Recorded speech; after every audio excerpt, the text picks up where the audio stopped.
আমি নামাজ পড়ি এবং হস্তমৈথুনের ও বদভ্যাসে অভ্যস্ত। আমি চেষ্টা করি এমন এই জঘন্য পাপ থেকে নিজেকে বের করতে, কিন্তু যতবারই অপরাধ করি ততবার চেষ্টা করি এবং তওবা করি।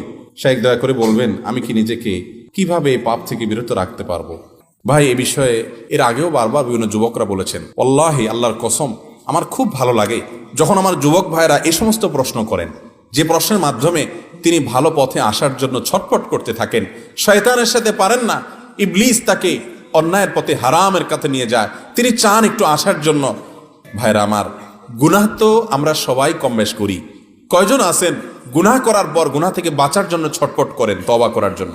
তো এই সমস্ত ভাইয়েরা যারা তওবার জন্য ছটফট করেন, আমি তাদের ব্যাপারে সুধারণা রাখি, আমার আল্লাহ তাদেরকে তওবার তৌফিক দিবেন ইনশাআল্লাহ।